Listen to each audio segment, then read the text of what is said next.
près de 2 mois que vous êtes loin de vos collègues. Bien sûr, en télétravail, vous avez pu échanger régulièrement entre vous via visioconférence professionnelle, mais rien ne vaut les vraies relations de travail.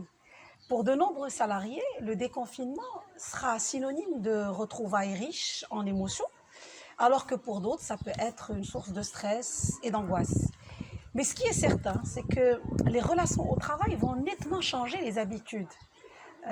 Et puis, ils vont nous permettre d'apprendre à bâtir de nouvelles relations plus distantes physiquement. Puisque tous les espaces de convivialité vont être fermés. Il y a les restaurants, les terrasses, les cafés, tout sera fermé. Et nous n'allons plus retrouver ces papotages que l'on aimait tant. Et on va souvent aussi être masqué. Le Covid-19, c'est vrai, il a déjà modifié nos comportements sociaux pendant que nous étions confinés, mais pendant les semaines à venir, nous allons devoir rester vigilants dans nos interactions.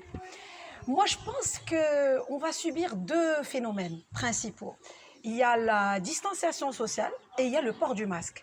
Parce que déjà, la distanciation sociale, elle est contre nature dans notre culture, puisque les Marocains, on est expansifs, on est émotifs, et pendant les semaines à venir, nous devons nous abstenir de toute manifestation physique, d'affection, ce qui peut gravement nuire à la qualité de nos relations et des liens interpersonnels.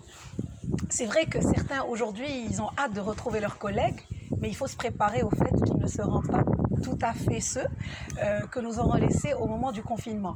Parce qu'entre-temps, il y a une peur qui s'est installée, il va y avoir des phénomènes de prudence, il va y avoir un sentiment de peur d'attraper le virus, et ce qui va modifier vraiment les relations entre collègues. On a tous connu ce sentiment de gêne quand on passe sur un trottoir et que quelqu'un fait un détour pour nous éviter.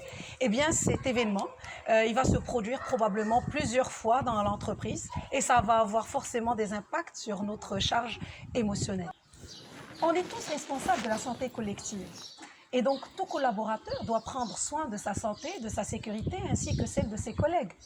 Il va falloir, à mon avis, s'y préparer avec beaucoup de bienveillance, de compréhension et de solidarité et faire preuve au maximum d'empathie envers certaines personnes angoissées qui en ont vraiment besoin. Par exemple, ne pas prendre pour soi les manifestations de rejet ou de crainte que l'on va pouvoir rencontrer, les respecter, et aussi, pourquoi pas les ajuster et plutôt ajuster ses propres comportements face à ces sentiments-là, à ces réactions-là.